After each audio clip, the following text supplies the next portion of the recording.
प्रश्न 11 है हमारा। सिद्ध कीजिए कि किसी समतल में स्थित बिंदुओं के समुच्चय में आर जो है आर पी क्यू बिंदु पी की मूल बिंदु से दूरी बिंदु क्यू की मूल बिंदु से दूरी के बराबर है द्वारा प्रदत्त संबंध आर एक तुल्यता संबंध है।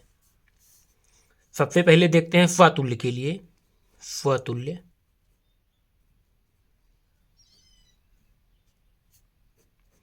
मान लीजिए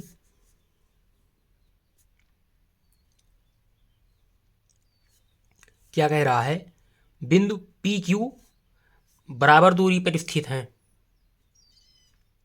ठीक, मान लीजिए ये हो गया P, ये हो गया Q। जो इसका सेंटर है ओरिजिन पॉइंट ये यहाँ होगा 0 0 से मूल बिंदु जो बिंदु Q, ये P और Q बिंदु O 0 0 से समान दूरी पर हैं, मूल बिंदु के समान है, द्वारा प्रदत्त संबंध एक तुल्यता संबंध है। अब देखते हैं स्वतुल्य के लिए। स्वतुल्य के लिए क्या होना चाहिए, पी पी बराबर होना चाहिए। तो बिंदु P जो है यह 0 से P खुद के लिए समान अर्थात बराबर दूरी तय करेगा। बिंदु P सेंटर O से खुद के लिए समान दूरी तय करेगा, इसलिए P P belong to R, अतः R स्वतुल्य है।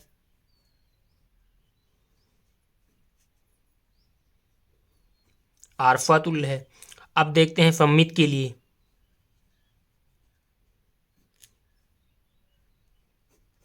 सममित के लिए क्या होना चाहिए, देखिए प्रश्न में ही दिया है बिंदु P और Q जो सेंटर है उससे समान दूरी पर हैं। तो जब P Q belong to R, जब पी क्यू समान दूरी पर हैं तब क्यू पी भी तो समान दूरी पर होगा, इसलिए आर सममित भी है।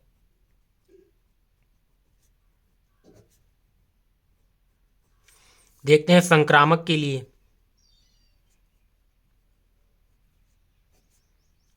मान लीजिए समुच्चय में हम किसी समुच्चय ए में रिलेशन पी क्यू आर, एक बिंदु हम कोई और जैसे मान लीजिए आर ले लेते हैं, तो जो हमारा होगा वह भी बिंदु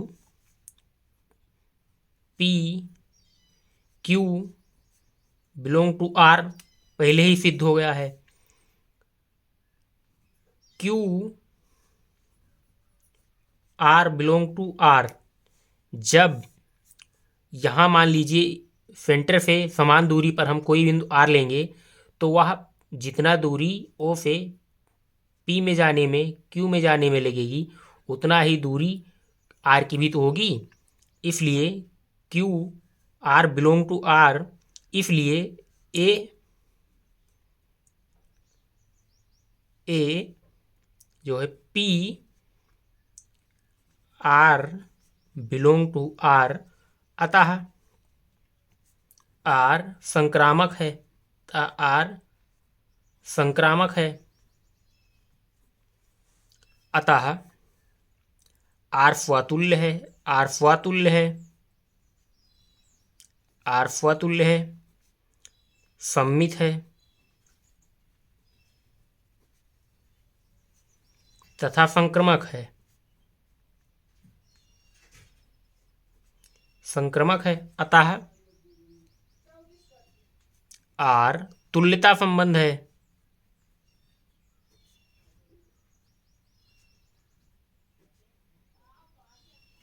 अतः आर एक तुल्यता संबंध है। अब आगे क्या कह रहा है, पुनः सिद्ध कीजिए कि बिंदु P जो 0 के बराबर नहीं है, बिंदु P जो है 0 0 यहाँ होगा इसलिए 0 के बराबर नहीं है, बिंदु P 0 के बराबर नहीं है से संबंधित सभी बिंदुओं का समुच्चय P से होकर जाने वाले एक ऐसे वृत्त को निरूपित करता है जिसका केंद्र मूल बिंदु पर है। क्या कह रहा है, संबंधित बिंदुओं समुच्चय P से होकर जाने वाले ऐसे वृत्त, जो समुच्चय P है हमारा, वह अगर इसी के समान दूरी से हम अगर और भी बिंदु लें, जैसे P है, Q है, R ले लें, यहाँ F ले लें, T ले लें, U ले लें, तो एक वृत्त का निर्माण होगा। इसी प्रकार अगर समान दूरी पर हम लेते रहें तो एक वृत्त का निर्माण होगा। क्वेश्चन यही कह रहा है, बिंदु P से होकर जाने वाले से वृत्त को निरूपित करता है जिसका केंद्र मूल बिंदु पर है। तो जो यह सर्किल मतलब एक हमारा वृत्त जो निकल कर आएगा, उसका जो सेंटर होगा वह बिंदु O पर ही तो होगा, बिंदु 0 0 O पर होगा। ये इसलिए यह सिद्ध हो गया। प्रश्न 12 है, सिद्ध कीजिए कि सभी त्रिभुजों के समुच्चय ए में आर रिलेशन बराबर दिया हुआ है, T1 T2 के समरूप है, द्वारा परिभाषित संबंध आर एक तुल्यता संबंध है।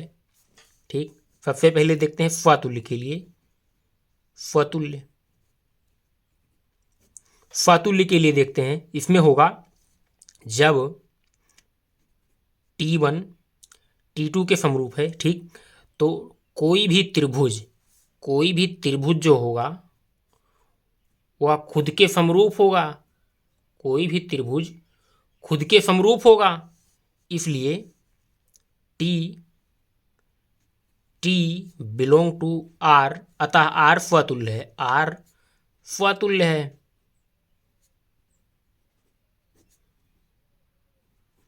देखते हैं संक्रमक के लिए, सममित के लिए। इसमें क्या दिया हुआ है, त्रिभुज T1 T2 के समरूप है, ठीक। T1 T2 belong to R, T1 T2 के जब समरूप है तो T2 T1 के भी समरूप होगा।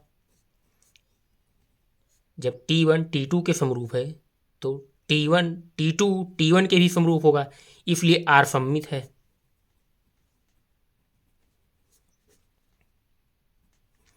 अब देखते हैं संक्रामक के लिए। संक्रामक, मान लीजिए कोई समुच्चय ए है हमारा जिसमें 3 त्रिभुज दिए हुए हैं, T1 T2 T3। जब हमारा T1 T2 के समांतर है, T1 T2 belong to R है, और तब T2 T3 के बराबर के समरूप होगा, T2 T3 के समरूप होगा, इसलिए T1 T3 के समरूप होगा। जब T1 T2 के समरूप होगा, T2 T3 के समरूप होगा, तो जब T1 T2 के समरूप होगा, T2 T3 के समरूप होगा, तो T1 T3 के समरूप होगा, इसलिए बिलोंग टू R, अतः R संक्रामक है। अब आगे क्या कह रहा है, भुजाओं 3 4 5 वाला समकोण त्रिभुज T1, इसका दिया है, T2 का दिया हुआ है 5 12 13 और T3 का दिया हुआ है 6 8 10 में से कौन से त्रिभुज परस्पर संबंधित हैं। इसमें दिखाना है कौन दो त्रिभुज एक दूसरे से संबंधित हैं। तो इसमें हम सबसे पहले त्रिभुज पहला तीसरा इसमें संबंधित है, तो इसको किस प्रकार सिद्ध करेंगे देख लेते हैं।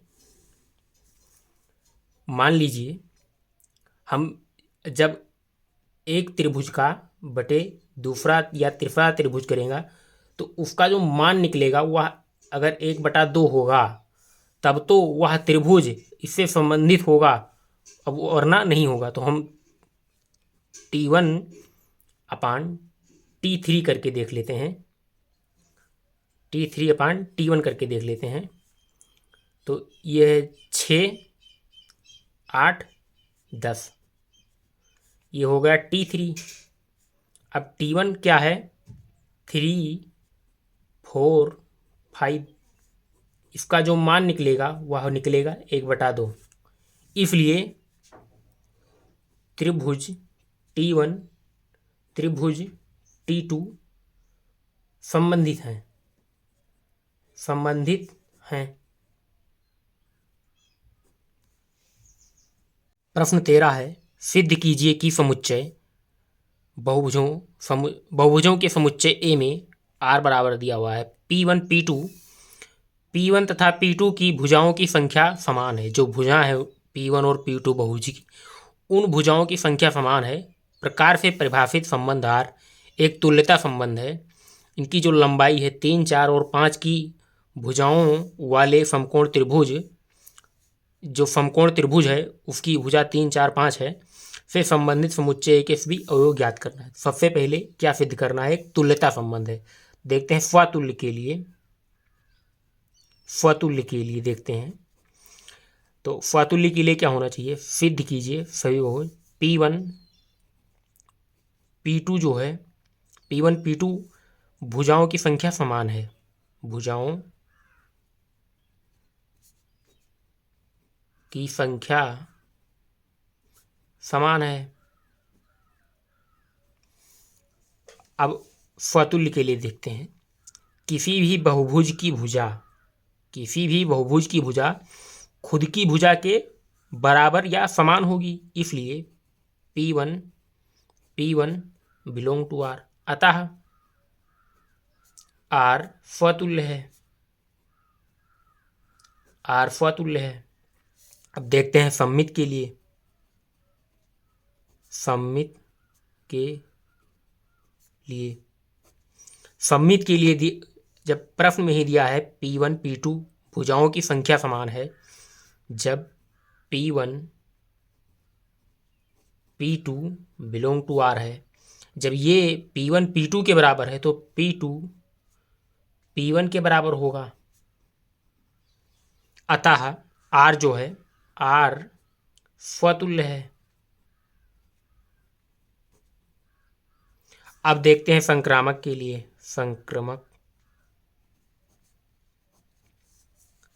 मान लीजिए कोई समुच्चय ए में बहुभुज की भुजा P1 P2 P3 दी हुई है। तो जब P1 P2 के बराबर है, belong to R, P2 P3 के बराबर होगी, तो P1 जो है वह P3 के बराबर होगी। समुच्चय P1 P2 P3 में ये जो तीसरा P3 समुच्चय है वह हम खुद से लिए हैं, इसलिए P1 P2 के जब बराबर है तो P2 P1 के बराबर होगा। तो जब ये दोनों बराबर होंगे तो P2 जो है वो P3 के बराबर होगा, और जब P3 के बराबर P2 होगा तो जो P1 है वह P3 के, जब P1 P2 के बराबर होगा, P2 P3 के बराबर होगा, तो P1 जो है P3 के बराबर होगा, बिलोंग टू R, अतः R संक्रामक है। क्वेश्चन में आगे क्या था? लंबाई 3, 4, 5 की भुजा वाले समकोण त्रिभुज से संबंधित समुच्चय ए के सभी अवयवों का समुच्चय ज्ञात कीजिए। कोई भी जब 3 भुजा हमें दी होगी, कोई बहुभुज हमें बनाना होगा, मान लीजिए बहुभुज, ठीक, बहुभुज जिसकी कई भुजाएं हों, और जब हमें केवल 3 भुजा दी हुई होगी 4, 5, 3, 4, 5, तो हम इससे केवल एक त्रिभुज का निर्माण ही कर पाएंगे, केवल एक त्रिभुज का। इसलिए इससे संबंधित जो होगा समुच्चय वह एक त्रिभुज होगा, ठीक।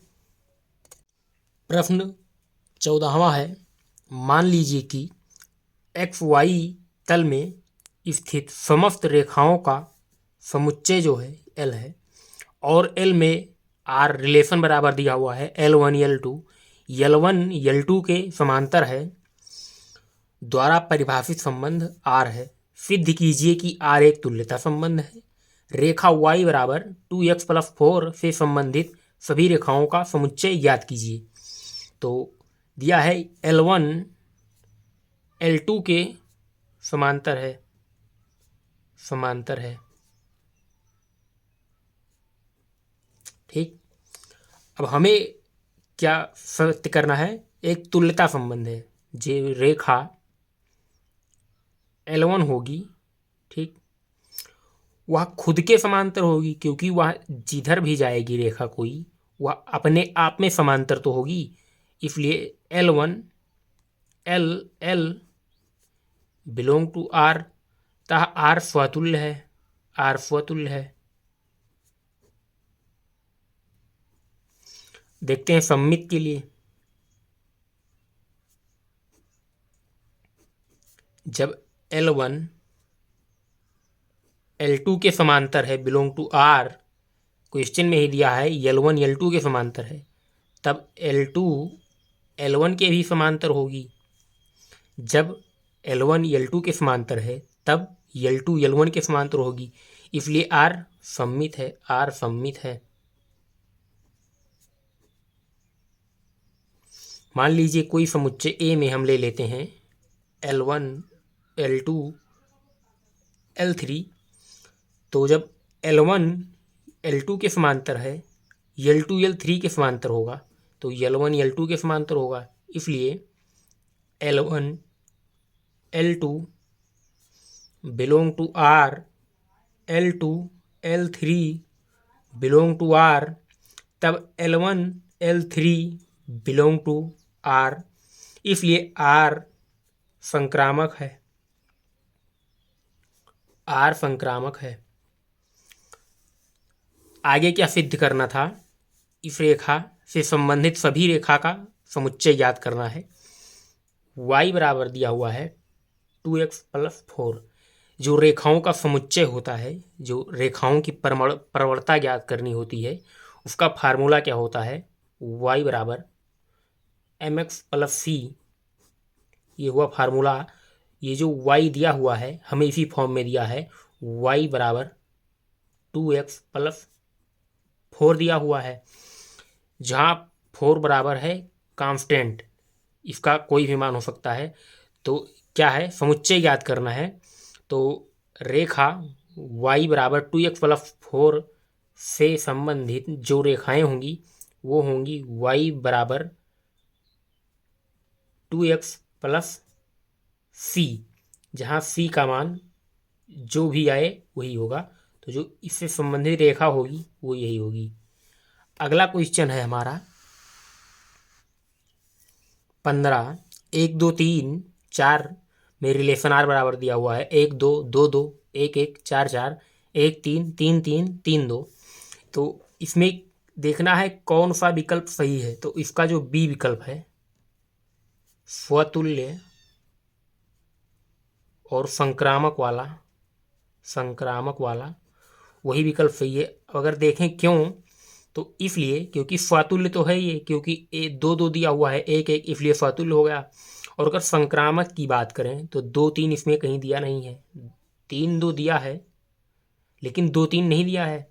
तो इसलिए 1 3 तो दिया है ना, 1 3 दिया है, 3 2 दिया है, इसलिए संक्रामक हो गया। और 2 2 1 1 दिया है, इसलिए स्वतुल्य हो गया। प्रश्न जो 16 है, n में r बराबर दिया हुआ है a बराबर b - 2। b से जब 2 घटाएंगे तब a के बराबर होगा। जो b का मान है वह 6 से बड़ा होगा। द्वारा परिभाषित संबंध में हमें देखना है इनमें से कौन सही है। तो अगर हम इसका c नंबर सही है, सिद्ध करके देख लेते हैं कैसे। मान लीजिए a बराबर दिया हुआ है, b मान लीजिए b बराबर 8, a बराबर 6, a बराबर b - 2 दिया हुआ है। तो 8 - 2 बराबर क्या आएगा? 6 आएगा। तो इसलिए a बराबर 6 आएगा, b बराबर 8 हम लेंगे। तो इसलिए इसका जो सी नंबर है ये वाला सही है।